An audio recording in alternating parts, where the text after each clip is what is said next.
Я приветствую вас, дорогие друзья, уважаемые гости и подписчики моего канала. Геннадий М. на связи прямо сейчас. Геннадий, приветствую вас. Здравствуйте, Александр. Геннадий, знаете, я вот прям предлагаю наш сегодняшний разговор посвятить Трампу, который выступил в ООН, который это, собственно, преподнес, сделал, и все как-то пошло наперекосяк, и... Знаете, вот ощущение такое, что он говорил правильные вещи, такие достаточно концептуальные, четко, ярко, метко, говорит, я все знал, у меня есть кепка, Трамп знает все. Началось все с какого-то, ну, такого, знаете, вот как старик, да, вечно недовольный всем, то есть у него суфлер сломался. Потом, он говорит, эскалатор, там выделили кучу миллиардов, 2-4 миллиарда, а все разворовали, и так все у вас.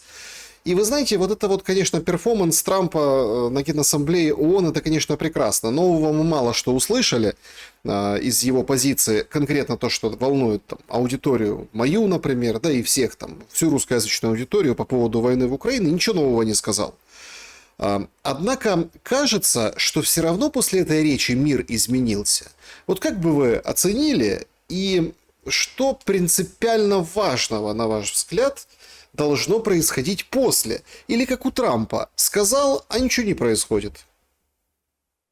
Ну, мы с вами уже прекрасно видели, чего там Трамп говорит и что после этого происходит. Буквально за сутки до этой грандиозной речи в ООН Трамп проводил свое выступление, где он нам должен был открыть страшнейшие тайны аутизма в США.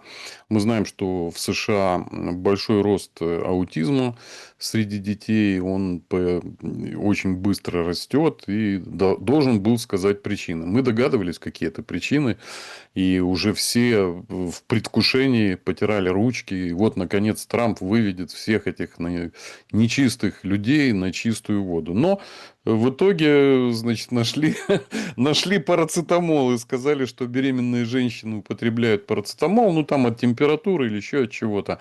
И это приводит к аутизму. И сразу же Минздравы все мировые откликнулись, сказали, надо проверить, как так, давайте ограничим парацетамол беременным женщинам. Вот это выступление в ООН, это парацетамол-2. И я так это расцениваю, потому что все, что он сказал, ну, в принципе, это и так, как бы надо, это и так понятно. То есть, он не говорил никаких непонятных вещей. Но он нас очень много же пугал, помните? Трамп выставлял ультиматумы.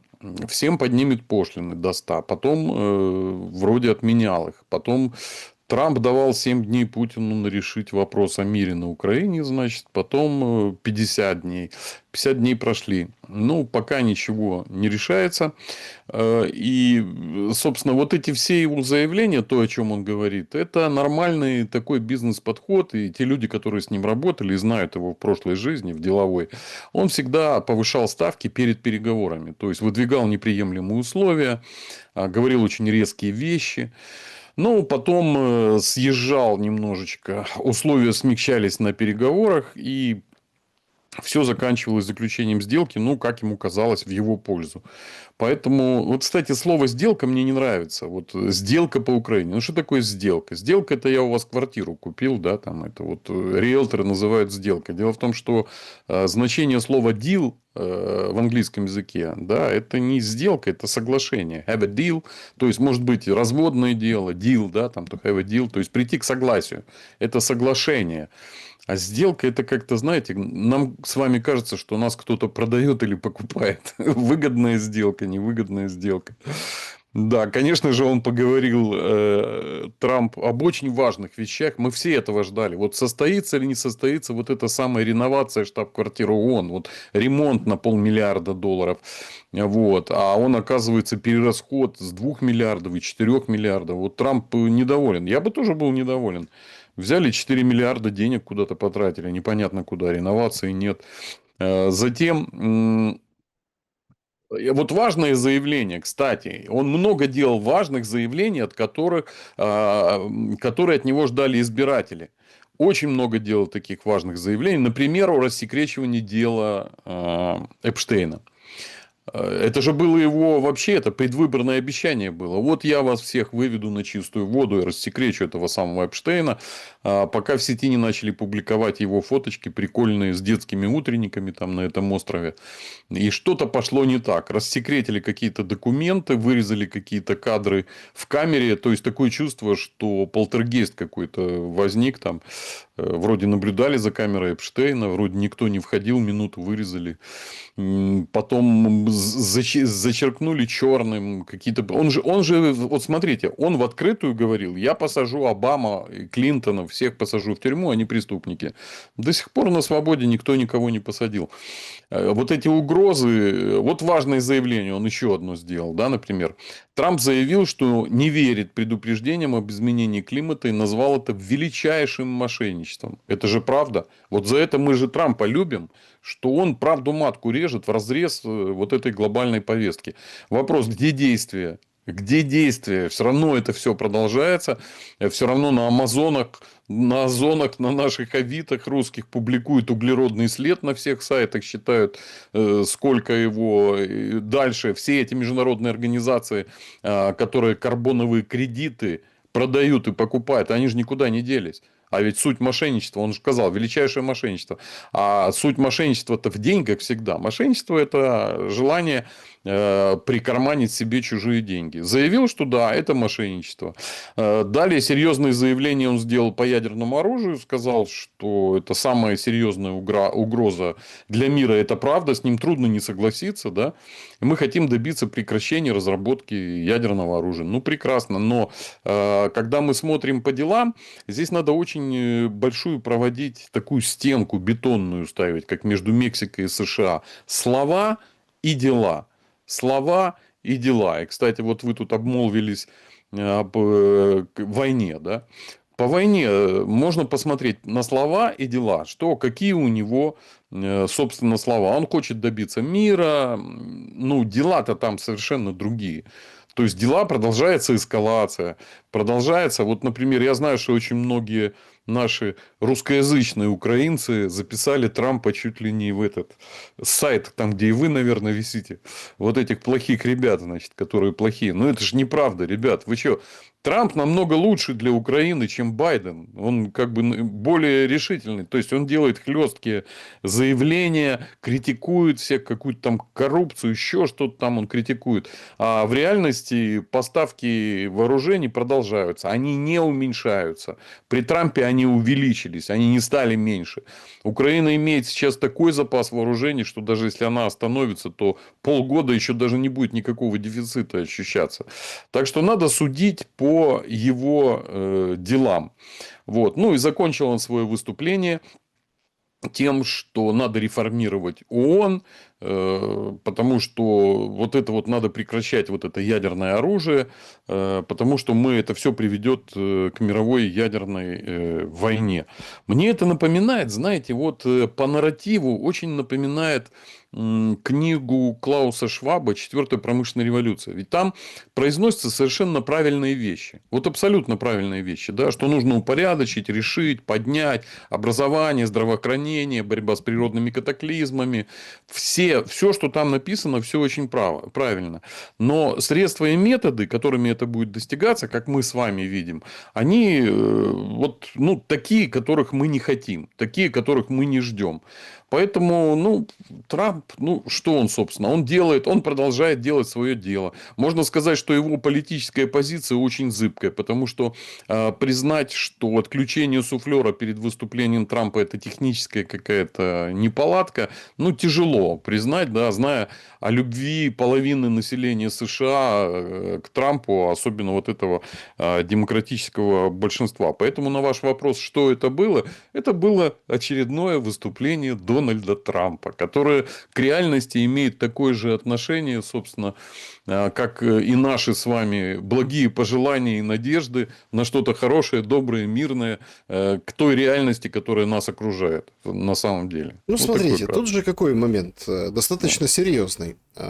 Если Трамп задумал реформировать, подмять под себя ООН, то это ведь не просто перформанс, не просто там поворчал.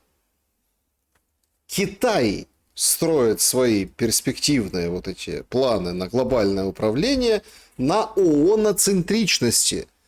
ООН-центричности, без суфлеров, эскалаторов и, собственно, там, разворованными деньгами на ремонт. Мы, по-моему, становимся на пороге достаточно серьезных изменений. И как не хотелось бы, наверное, там, ну, мне как украинцу, да, чтобы во главу угла вставала, собственно, Украина, вопрос, чтобы решался войны, чтобы быстрее закончилась война.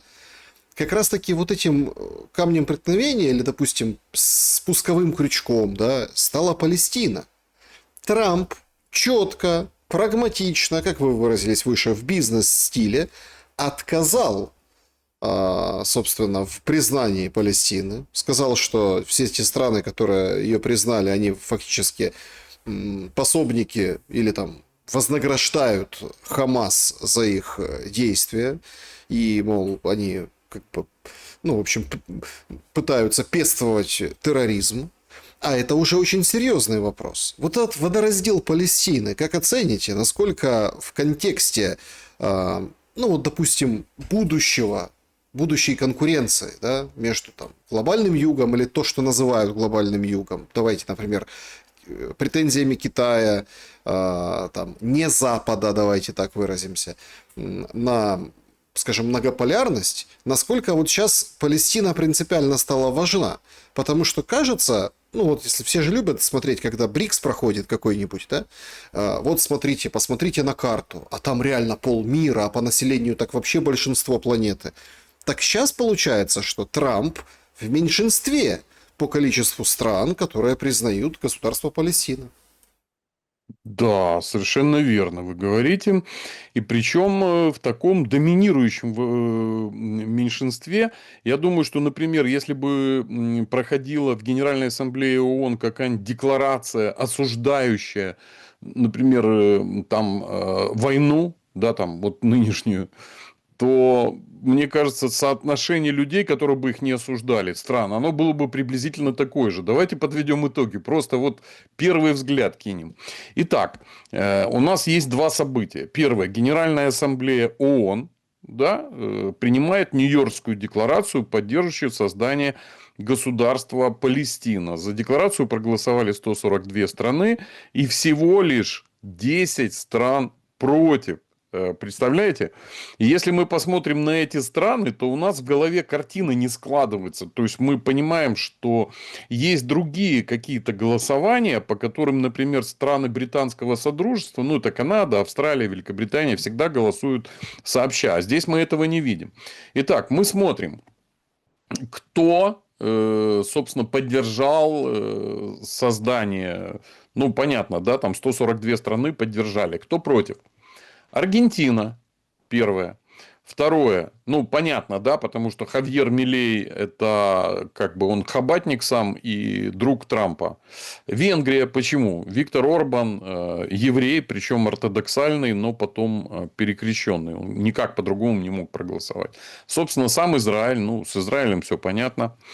Далее, Соединенные Штаты Америки и ряд стран, внешний долг которых, я думаю, что меньше, чем состояние банковских счетов самого Дональда Трампа.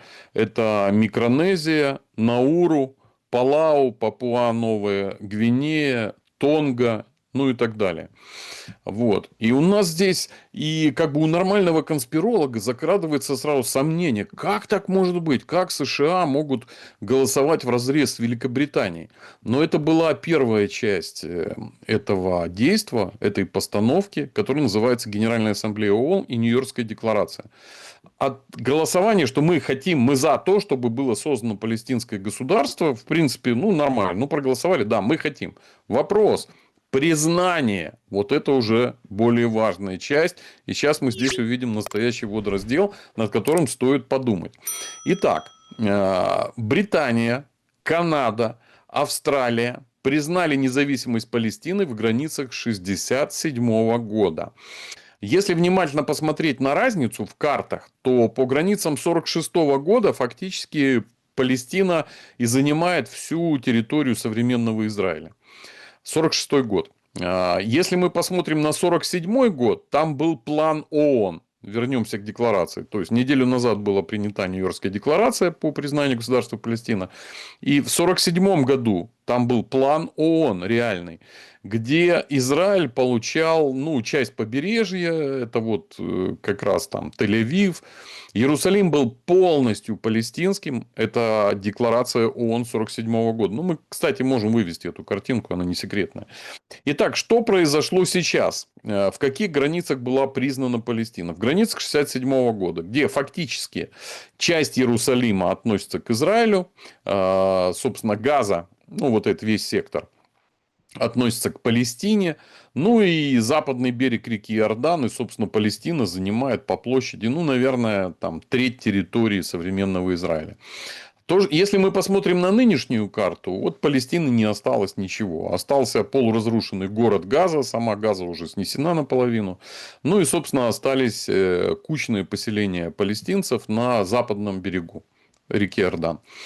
Дальше идем. Итак, Британия, Канада, Австралия – это классические страны британского содружества, которые пошли против Трампа и против Израиля, как мы понимаем. Да? В Европе кто признал? Ирландия, Норвегия, Испания, Словения и Ватикан. А Ватикан это серьезно. Представляете, вот Ватикан признал. Дальше среди стран G20 Аргентина, Бразилия, Китай, Индия, Индонезия, Россия, Саудовская Аравия, Южная Африка и Турция. И вот как раз вот эти все страны, которые уже признали в границах 1967 года. А я вам скажу, что они признали. Они признали не мир, они признали не благополучие палестинского народа, они признали войну. Потому что по картам 1967 года никакой Палестины это и нет. То есть, эти все земли уже захвачены Израилем. И, соответственно, если правильно выполнять и резолюцию Генеральной Ассамблеи ООН, и вот эти страны, которые признали государство, что они должны делать? Ну, как, например, вот все страны мира признали Украину в границах 91 года.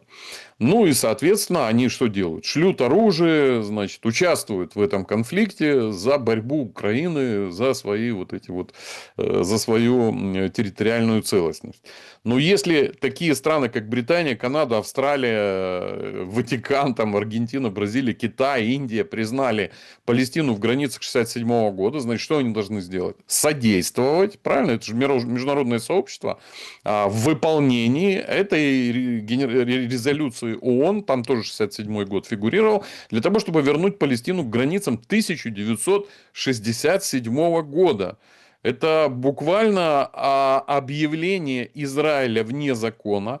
Все страны, которые признали Палестину, они, естественно, объявят автоматически экономические, политические и другие санкции против Израиля. И будут добиваться от него выполнения этой резолюции. Фактически, что сейчас происходит? Израиль начинает превращаться в страну изгоя. Постепенно, причем против него ополчились не как против России 35 стран мира, да, а остальные вроде типа нет, а 142 государства мира, из которых уже практически на сегодняшний день вот более 20 стран признали государство Палестина. Ну, погодите, Что происходит? и что мы увидим? Что не будет Израиля на Евровидении? Ну, условно.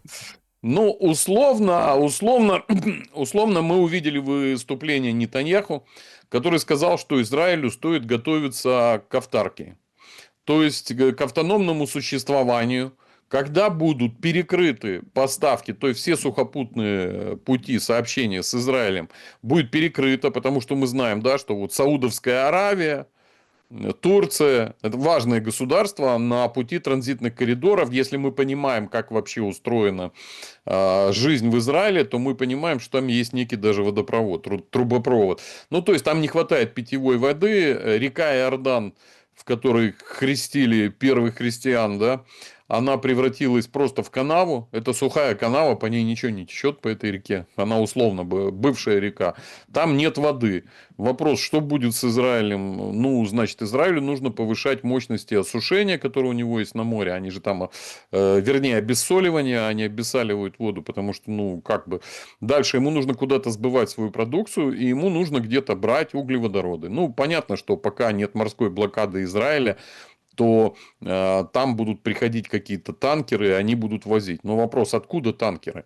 Ведь если Великобритания, а Великобритания это царица морская, если она объявит блокаду, как вот сейчас российским судам по страховке, вы знаете, да, что невозможно ни один груз зафрахтовать в порту, например, если нет страховки британской, ну, условно британской, то есть международных страховых компаний, которые контролирует Великобритания. То есть Великобритания до сих пор дает как бы право на проезд по морю. Если эти корабли будут не застрахованы, как они могут подойти и сгружать нефть или нефтепродукты в Израиль? Это будет проблематично.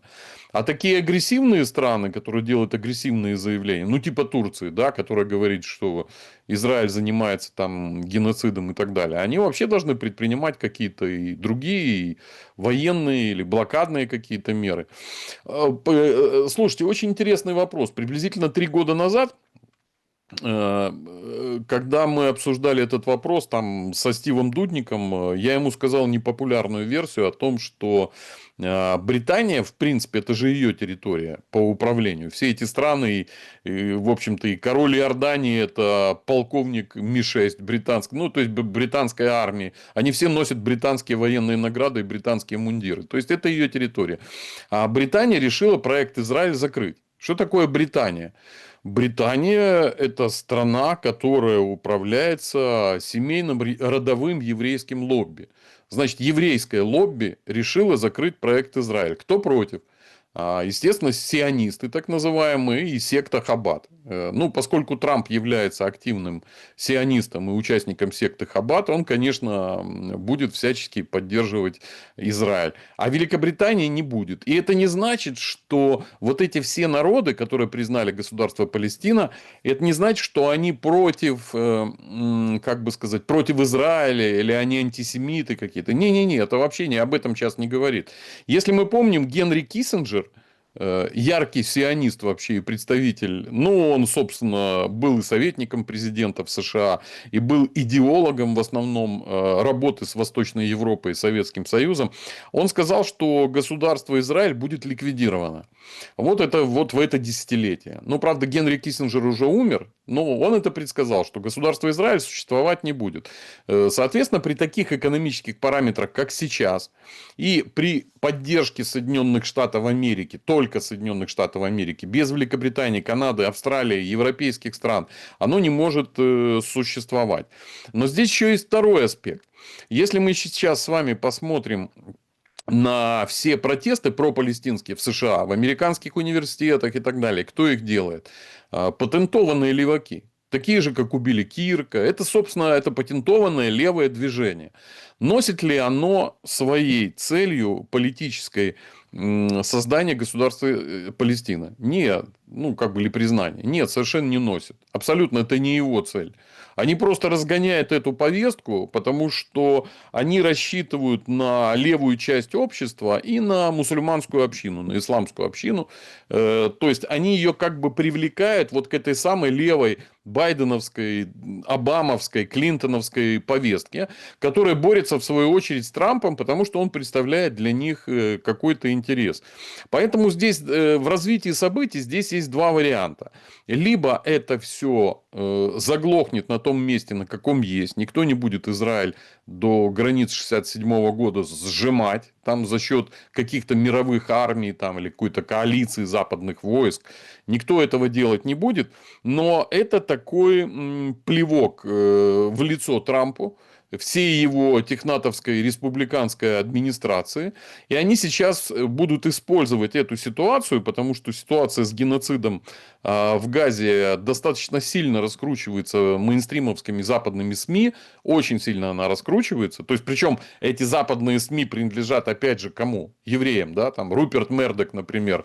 Ну, просто медиагигант, владеет на 2 континентах громадным количеством телеканалов и СМИ. Он будет раскручивать эту тему насчет геноцида. То есть, еврей, миллиардер раскручивает тему насчет геноцида в Газе палестинского населения. Значит, это что? Значит, он будет использовать это как инструмент. Вот и Так, все. а Поэтому мы каким, еще раз вернемся к главной нашей идее. Смотреть не на заявления и слова, а смотреть надо на действия. а А каким, действия, они именно такие. каким вы видите проект, ну, закрывающийся проект Израиль? Ведь это ведь достаточно очень интересная история, если так подумать. И, например, вовсю уже, ну, по крайней мере, в аналитической прессе, да, вот в заявлениях там, ну, вполне себе рассматривают, например, ну, такое понятие, как арабское НАТО. О как! Об этом вообще никто не мог предположить и подумать, и вообще собрать эти буквы, да, НАТО, арабское, как-то вот воедино. Но тем не менее мы видим, как Саудовская Аравия с Пакистаном начали союзничать. Причем там Пакистану хорошенько доставалось нефти из Саудовской Аравии, да, а Пакистан это, ну, обладатель ядерного оружия. То есть это как бы достаточно, ну, сильная армия, которая может размещаться в королевстве, ну или и наоборот. То есть мы понимаем, что какая-то очень интересная военно-стратегическая диспозиция может вырисоваться. Поэтому, собственно, и задаю этот вопрос. Британцы какими путями будут закрывать проект Израиль? Ну, я думаю, что исходя из того заявления, которое Нетаньяху сейчас сделал, да, что нам надо готовиться к автаркии, ну, видимо, правительству Израиля надо готовиться к сворачиванию доходов, доходной части бюджета. А вообще, честно говоря, они бы уже и так не выжили без помощи Соединенных Штатов, без прямых вливаний. Но там, надо понимать, было очень много помощи от европейских государств. В частности, там есть всякие закрытые проекты, по которым Германия чуть ли не репарации Израилю выплачивает. Там порядка 4 миллиардов или 4,5 миллиардов в год. За счет этого тоже, кстати, нормально это все поддерживается. Я просто понимаю так, что Израиль сейчас переведут в позицию Украины, когда 60-70% расходной части бюджета будет формироваться за счет иностранной помощи. Соответственно, от США. Это все ляжет на плечи США. Это первое. Теперь, что касается Саудовской Аравии и Пакистана. Да, нормальный такой военный союз. Значит, крупной добывающей, одной из крупнейших в мире добывающей страны, с Пакистаном, у которого якобы есть или есть ядерное оружие. Против кого дружат они? Вот в чем вопрос. И поскольку это все инспирировано, безусловно, британскими спецслужбами Великобритании и короной, то мы понимаем, что здесь сейчас давление идет на Индию. Именно для этого это и создано. Давление идет именно на Индию. Потому что Индия это тоже формально, Индия входит ассоциированным членом в содружество британских государств, британской короны формально. Ну, потому что это бывшая, собственно, колония.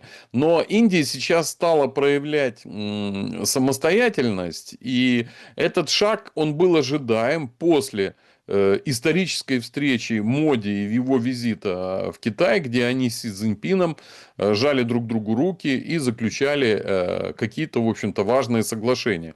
Потому что Индии для того, чтобы выжить, страна перенаселена, страна с очень большим ростом ВВП ежегодным на порядка 6-7%, самый высокий рост ВВП в Индии. Правда, там остановился рост населения практически. Я вот сейчас смотрел последнее, для прямого воспроизводства необходимо от 2,1 2,2 ребенка на одну женщину, скажем, да, там, или на одну семью.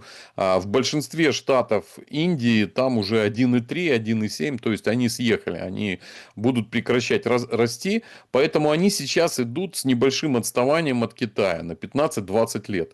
Я уверен, что через 15-20 лет Индия постепенно будет превращаться в современный Китай. То есть это будет промышленно развитая страна с огромными инфраструктурными вливаниями бюджетными. И, конечно, она Откуда? столкнется с тем, с чем столкнулся Китай. Китай столкнулся со старением населения. Поэтому Индия наперед сейчас закладывает стратегические шаги по поддержанию своего доминирования и роста ВВП. А что ей для этого надо? А ей для этого надо две вещи. Сырье, то есть энергоносители и технологии. И второе, рынки сбыта. И вот как раз на эти болевые точки Соединенные Штаты сейчас давят. Они говорят, перестаньте закупать у России нефть и нефтепродукты. А, кстати, выяснилось, что до 60% всего топлива ВСУ имеет индийское происхождение. То есть, это российская нефть с индийских НПЗ идет, значит, это топливо. Они говорят, перестаньте закупать у России. А для нее это равно стратегический тупик, коллапс. Потому что, как бы Китаю не говорили, перестаньте закупать в России, Китай не может это сделать, потому что у Китая сейчас самое высокое энергопотребление в мире, и более того, самый высокий по экспоненте, вот так идет рост. Он уже обогнал все страны. Китай потребляет топливо больше, чем Индия и Европейский Союз вместе взятые. То есть, это значит очень крупное потребление. Естественно, Китай не может себе наступить значит, на шею там и отказаться от этого. Так вот, эта выходка, Саудовская Аравия, Пакистан, им как бы показали: Индия, смотри, мы тебе запрещаем покупать топливо у России, а вот Пакистан свои топливные вопросы решил за счет того, что предоставит военную защиту Саудовской Аравии. Вопрос в другом: кто будет на Саудовскую Аравию нападать? Никто такой, с кем можно было бы бороться ядерным оружием. На Саудовскую Аравию я вам скажу, кто нападет. Я вам сейчас вообще дам вот приблизительно планы на ближайшие десятилетия. Что произойдет в арабском мире? Ничего, произойдет сплошная арабская весна. Все арабские страны будут разрушены путем их радикальной исламизации, путем проникновения туда всевозможных группировок типа ИГИЛ, запрещенного в России, и так далее. То есть, в принципе, все арабские страны это единый план разнесут. А для этого нужен постоянный военный конфликт с Израилем, подпитка Израиля вооружением и деньгами. Ну, а кто шатать-то будет? Понимаете как? Точно так же, как Так, и а в Европе. если, подождите, если проект Израиля закрывается, то кто разнесет арабские страны? Не-не, арабские страны разнесут финансируемые и рожденные в том же Пакистане, Великобритании группировки. Кто начал первые столкновения Индии и Пакистан? С чего все произошло? Что Туристы. какие-то террористы пришли в эту долину, где были туристы, и постреляли там 30 человек. Вопрос: кто эти террористы? Начали прослеживать, оказывается, вообще это к Министерству обороны Пакистана это относится. Их тренировочные базы там, деньги британские и так далее. Вот эти самые террористы и заложенная мина того, что будет вражда суннитов с шиитами, вот там все уже механизмы заложены. А Израиль просто постепенно снесут военными действиями. То есть, Израилю сейчас сократят возможность взаимодействовать с окружающими странами региона. У Израиля начнутся какие-то проблемы, и он будет вынужден как-то военными путями это решать. А возможно, произойдет какой-то перелом в момент, когда, например, Израиль полностью зачистит Газу. Ну, то есть, фактически уничтожит. Там же не пускает гражданское население мирно никуда. Фактически уничтожит Газу, нарушив требования значит, Генеральной Ассамблеи ООН, и принятые декларации и признание государств вот этими всеми странами. То есть, там будет какой-то военный конфликт, который будет связан с тем, что начнется глобальная крупная миграция населения из Израиля. А когда миграция населения состоится, и там останется 1,5-2 миллиона человек, самых преданных, они уже не будут представлять собой силу, и там будет потерян субъект, против которого надо применять военную силу, воевать, там, грезать голову. Нет.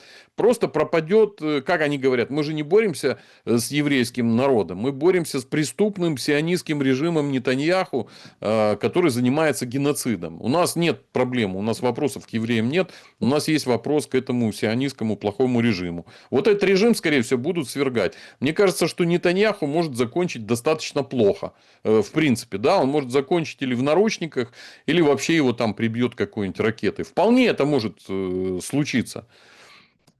Мгм. Давайте перейдем к Украине сейчас, потому что, ну, вот сейчас последний тренд это там война до последнего там условно украинца, до последнего россиянина на территории Украины. В общем, такая вот мясорубка. И все, кто выступают, говорит, что мира в этом году вообще не ждите, не будет ничего. В общем, будет это все продолжаться.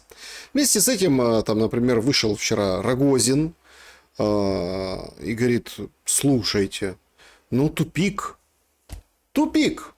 Ну, то есть, вот эта война, которая сейчас идет, 20 километров туда, 20 километров обратно, ты ничего не можешь продвинуться это группами по 3-5 условных пенсионеров, ну, потому что возрастная война, не так много молодежи, да, а они вот это вот просачиваются, и так вот это все и происходит, и катится дальше, мол, темпы не устраивают.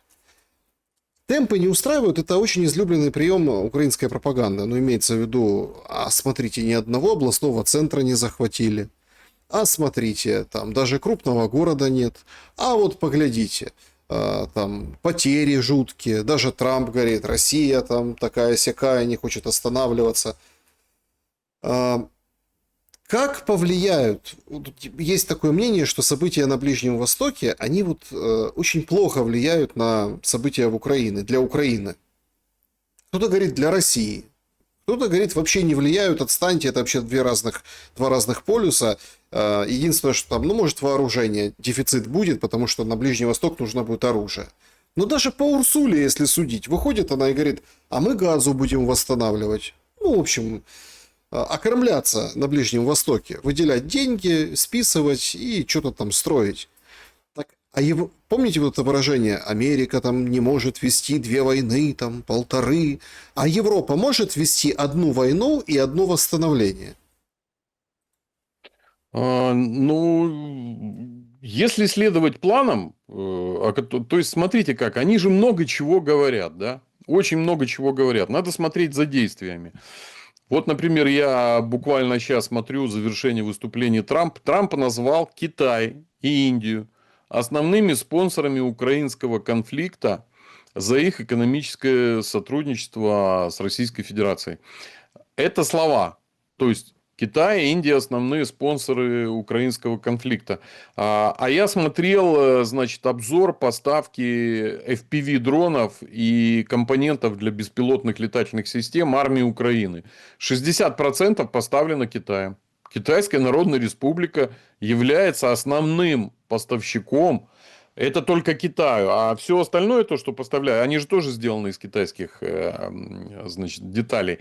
Поставляется Китаем. Да. Дальше. Смотрите. Индия и Китай основные спонсоры украинского конфликта за Россией. И, как я вам уже сказал, 60% всего топлива украинского у ВСУ это Индия. Индия поставляет. То есть, Китай поставляет 60% беспилотника. Это главная военная ударная сила, которая позволяет украинской армии стоять на позициях, атаковать, сжигать там и так далее. И без топлива, мы сами понимаем, война тоже закончится очень быстро. Потому что техника, нужно топливо. Да и вообще инфраструктура, логистика, она требует топлива. Поэтому вот эти все заявления о том, что кто-то там чей-то спонсор, кто-то еще что-то производит. Все происходит так, как оно происходит. И поэтому нам не надо смотреть на заявления политиков, а нам надо смотреть на их глобальный план. Какая у Трампа сейчас стоит задача? Я вообще могу предположить, о чем они говорили с Путиным на Аляске. Вот с этого все и началось. Они говорили о тех планах, которые стоят перед Трампом и которые Трамп предложил осуществить России. Что значит это для России? Для России это значит суровые, тяжелые, вообще жесточайшие испытания, потому что Трампу надо ликвидировать Европу. Мы, как я уже говорил, конечно, не факт, что важно обсуждать те слова, которые говорят западные политики, но надо их фильтровать. И там можно выловить кое-что интересное. Например, Трампу интересно расформирование Европейского экономического союза. То есть, чтобы Европейского экономического союза больше не было. Это ему интересно? Да, значит, интересно. Как он это будет делать? Глобалисты это делают такими путями. Ну, заместительная миграция, понятно, там. Вот сейчас Трамп высказался, что у них там ужасный мэр Лондона, вообще ужасный человек, джихадист. Вообще очень плохой. Да, Это он вот. патрульных полицейских еще там не видел. Да, да, да. Вот, то есть, значит, он говорит, что ну, они как бы не говорят, они говорят, что Европа это наши партнеры, мы будем им продавать там оружие. Они сейчас говорят, что мы поддержим страны НАТО, если на них нападет Россия, а с другой стороны мы смотрим, мы на действия смотрим, что он делает на действия. Трамп сократил помощь государствам, государствам НАТО, которые граничат с Россией, всем, Финляндии, Польше и так далее. Просто сократил помощь. А почему? Вопрос. Он ответил, что этим государствам нужно научиться самостоятельно противостоять вызовам, которые там есть. Это что такое? Это действие? Это действие. А заявление мы вам поможем. Если кто-то на вас нападет, мы вам поможем. Дальше мы смотрим, как эта конструкция. Я сейчас говорю о конфликте украинском. Как эта конструкция развивается. Значит, 4 военных российских самолета пролетели мимо границы Эстонии. Там спорная ситуация. Они говорят, что входили в ее воздушное пространство. Другие говорят, Россия говорит, что нет, не входили. Конечно, не входили. Зачем России ходить в воздушное пространство страны НАТО? То есть, ей сейчас нужна эскалация? Нет, точно не нужна. Но из этого сделали такой жупел. Дальше. Значит, в 3 столицах европейских закрыты все аэропорты. Да, это Копенгаген, столица Дании, ну и так далее. Почему? Потому что некие люди взяли, запустили FPV-дроны рядом с этими аэродромами и полетали. И тут же, значит, ну, конечно, понятно, моя версия. Это все сделали СБУ, потому что им сейчас нужны медиаповоды для того, чтобы сказать европейцам, смотрите, как страшно. Все, уже со всех сторон к вам подступается. По Эстонии уже летают военные самолеты, уже ваши аэропорты закрыты. Вы не это самое. Вы не в коробочке, вы тоже вместе с нами. Давайте-ка будем вместе воевать. Поэтому вот развитие вот этой части сюжета, ну и, конечно, самое главное, что качается с 2 сторон. Молдавия. Молдова, конфликт, все ждут выборы Майи Санду. Вот сейчас конец сентября, 26-й они пройдут. Конечно, они пройдут с огромными нарушениями. Я в этом вообще не сомневаюсь никак. Я даже знаю по количеству отпечатанных бюллетеней, 1,5 или сколько миллиона на заграничные участки. Понятно, что ее выборы подведут к тому, чтобы она их выиграла. Почему? Потому что сегодня мне вот докладывают, что уже солдаты, офицеров во французской форме видели на автозаправке в Молдове. Они уже там свои машины заправляют. Ну, Да, они готовят этот случай. Это вроде готовится как, вместе с подождите, Украиной. ну, смотрите, тут же тоже такой момент. А это вроде как фейк опровергает молдовская сторона. Просто смотрите, тут же очень... я хочу, чтобы вы более указали акцентированно на эту связь.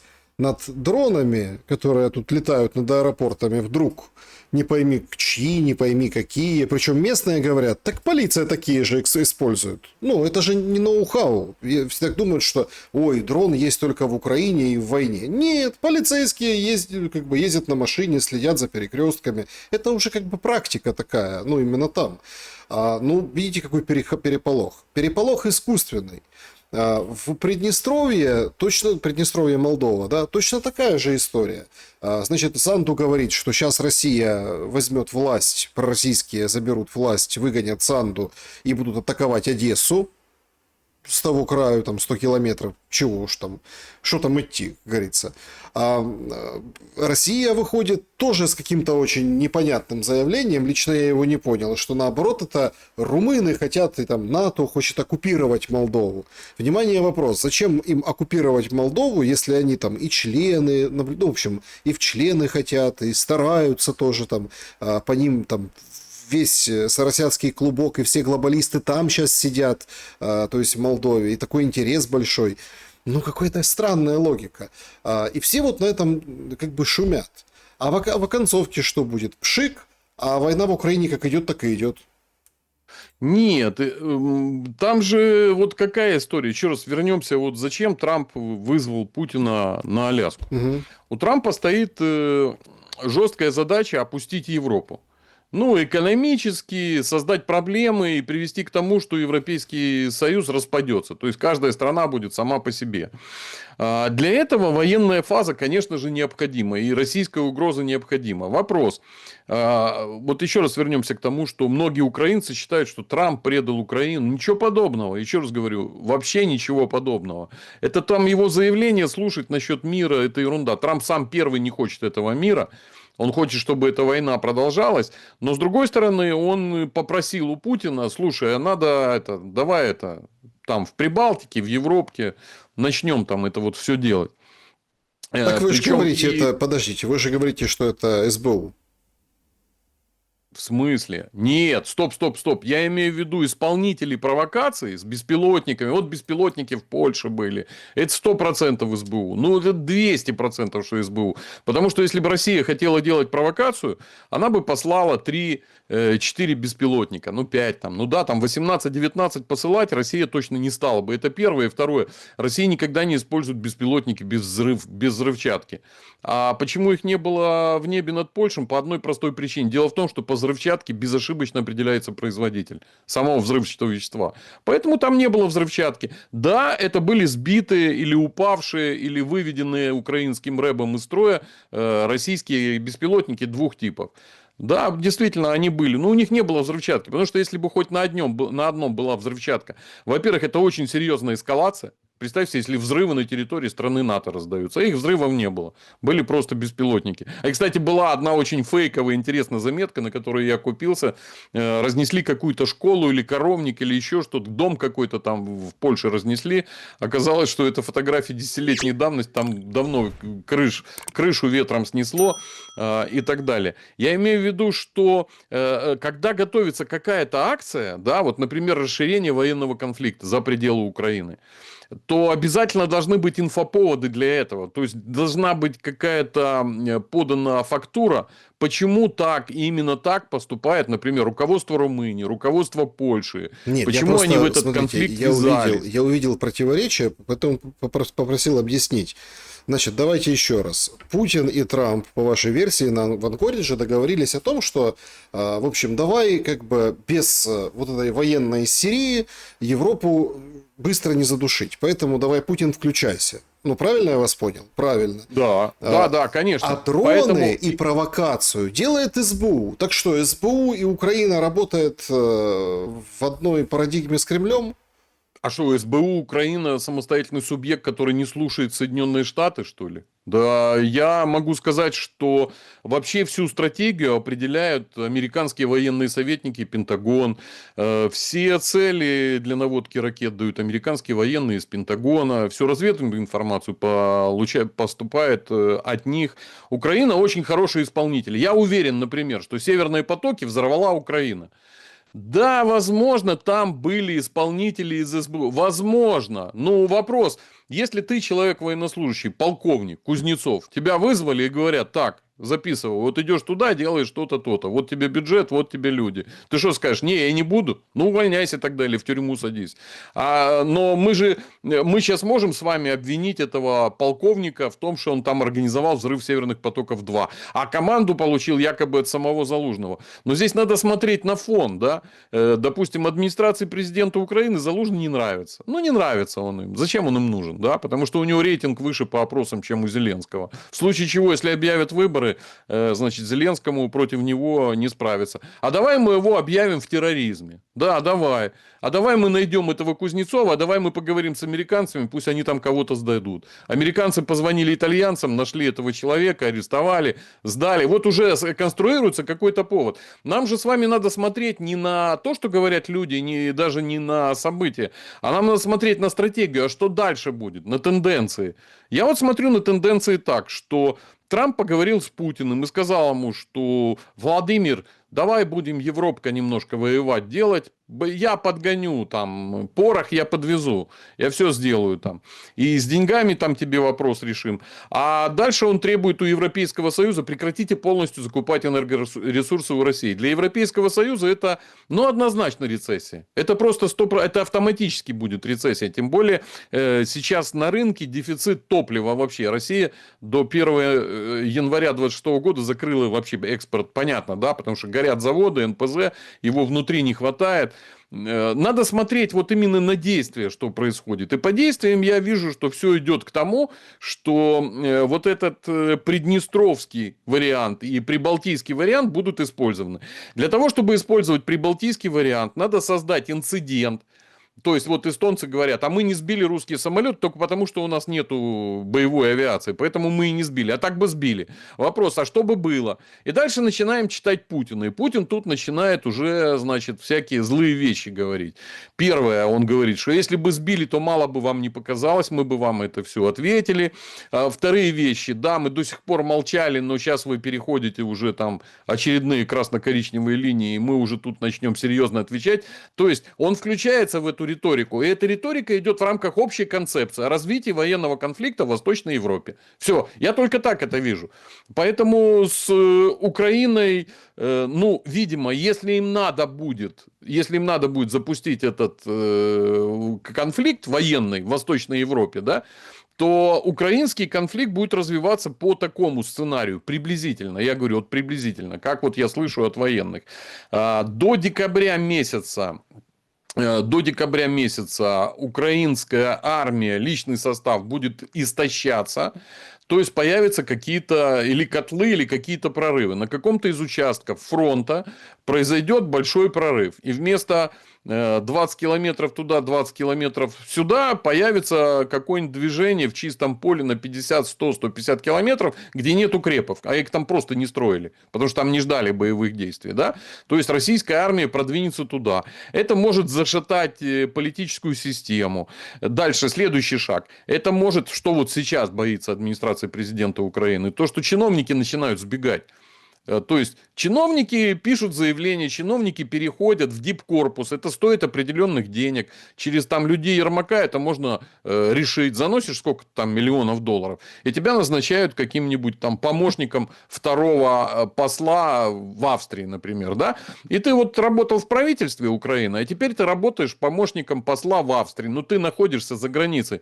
Потому что на момент наступления часа X, который они все ждут, может получиться так, что тебе выгоднее будет находиться в Австрии. А еще будет выгоднее там находиться твоей семье. То есть, вот это. Я хочу сказать, что войны, они же не выигрываются на поле боя, как вы понимаете, Александр. Войны выигрываются в тихих кабинетах. А провалы случаются внезапно и непланированно. То есть, там есть какие-то тонкие места. Да? Там сейчас ВСУ занимаются передислокациями больших группировок в район Покровска там, или еще куда-то. В каком-то месте фронт оголяется. И где-то раз и в неожиданном месте случается что-то, чего они вообще никак не ожидают. Так вот, сейчас есть такой черный лебедь для ВСУ. Есть такой черный лебедь, что как только где-то порвется, вот реально там будет движение на 100-150 километров, тут же возникнет ситуация, когда Россия со стороны Белоруссии попрет с севера. Вот это может вот возникнуть. И это поставит всю эту военную операцию в состоянии, когда у верхов не солдаты сдрефят, солдаты будут сидеть и стрелять, им прикажут, они будут сидеть и воевать. А когда у верхов, на самом верху, начнутся какие-то движения, начнется все с отставки Сырского, на которого хотят повесить либо падение Покровска сейчас, либо Купянска. Сейчас что-то произойдет такое, и на Сырского это могут повесить, чтобы смягчить реакцию общества. Но самая главная опасность для администрации президента Украины, это когда высшие чиновники, министры, неважно, силовики начнут валить из страны бочком. Вот если это случится, это быстро заметят в обществе и поймут, что да, ситуация действительно шваховая. И это и будет являться спусковым крючком к операции в Восточной Европе. То есть, Румыния, Приднестровье, Молдавия, соответственно, Прибалтийские республики, Беларусь, Польша. Вот в этом месте это начнется. Я по-другому это не вижу. Я еще раз могу сослаться на бюллетень американской разведки, где эти все карты боевых действий уже были давно опубликованы. Трампу это надо. И пока Трамп будет это просить у Путина, понятно, что Путину это не надо. Вот совершенно точно ни Путину, ни России, ни его окружению боевые действия в Восточной Европе вообще никак не нужны, потому что это мобилизация. Это грозит большой мобилизацией, миллионной, 1,5 миллиона, если это произойдет. Ему это точно не надо. Но это точно будет. Поэтому Украина является заложником более крупного плана, который должен произойти в Европе и который закончится тем, что из-за начала боевых действий в Европе, в Восточной Европе, сам Европейский Союз, скорее всего, распадется и, более того, может распасться НАТО. Мы уже эти призывы о срочном выходе Соединенных Штатов из НАТО мы слышали. И предупреждение, что им надо срочно выходить до того, как там начнется вот это все, а не после. Потому что это будет воспринято как, как проигрыш. Да, вот Ну, такие. это а, ничего хорошего в этом нет, в том, что я сказал. Но я не вижу вот в логике того, что сейчас происходит. Знаете, что я вам могу ванговать? Вот в ближайшие 2-3 недели мы еще увидим какие-то беспилотники в каких-то городах Европы. Еще увидим какой-то взрыв. Еще увидим какие-то провокации с авиатранспортом. И, возможно, прибалтийские страны примут какие-то решения по блокированию каких-то транспортов российских, которые там ходят с Не, нефтью или ну, еще смотрите, чем-то. с другой стороны, вот поляки поблокировали на учениях, там сколько поездов, десятков стояло, ждали. Дождались, разблокировали границу после Запад 2025. Слушайте, самое интересное насчет заблокирования. Да, поляки заблокировали, и это формально, нормально объясняет. Смотрите, у вас идут учения, зачем нам ваши учения? Ну, там это война, поэтому мы на всякий случай заблокировали. Мне больше всего нравится блокировка границ между Литвой и Белоруссией, между Россией и странами Прибалтики. Мне тут прислали у нас в группе в закрытой видео. Идет просто парень простой, идет по Латвии и переходит железнодорожную пути по мосту сверху и снимает, это ужас, там все РЖД, все железнодорожные вагоны РЖД из России идут на прибалтийские порты. То есть как? Все заблокировано, везде санкции, а все железные дороги Прибалтики заняты российскими вагонами. РЖД прям, ну, это видно. То есть, понимаете, дело в том, что на самом деле происходит. Опять вернемся к заявлению Трампа. Трамп говорит, что, значит, Индия и Китай виноваты в этом конфликте, потому что они его спонсируют. Но он прав, но они спонсируют обе стороны. Россия получает миллионы беспилотников из Китая, и Украина получает 1 600 000, как мы тут выяснили от Китая. Да, Индия поставляет дизельное топливо вооруженным силам Украины, вот, получая нефть из России. Это большой глобальный план. Я не хочу... Вот знаете, эти все разговоры, если вот мы бы сейчас с вами вообще все честно рассказали, да, то нас бы с вами обязательно кто-то обвинил бы в чем-то и сказал бы, что мы ангажированы. Поэтому их лучше не развивать в военное время, да, потому что мы будем такими, как бы вам сказать, штрехбрехерами-предателями. Но на самом деле то, что происходит, оно происходит в рамках единого глобального плана, и никто здесь с него соскочить не может. К сожалению, это так. И следующая остановка этого глобального плана – это война в Восточной Европе. И она состоится. Не вижу никаких шансов для того, чтобы ее не было. Никто от нее отказываться не будет. Геннадий М. был моим собеседником сегодня. Спасибо вам большое за время и мысли. Спасибо, Александр. Всего доброго. Друзья, берегите себя в любом случае. Но может все-таки получится соскочить. Напишите в комментариях. А главное, поставьте лайк, подпишитесь и давайте будем вместе. Ну или соскакивать, или не соскакивать. Берегите себя и друг друга. Вот что я хотел сказать. Добра и света. Увидимся.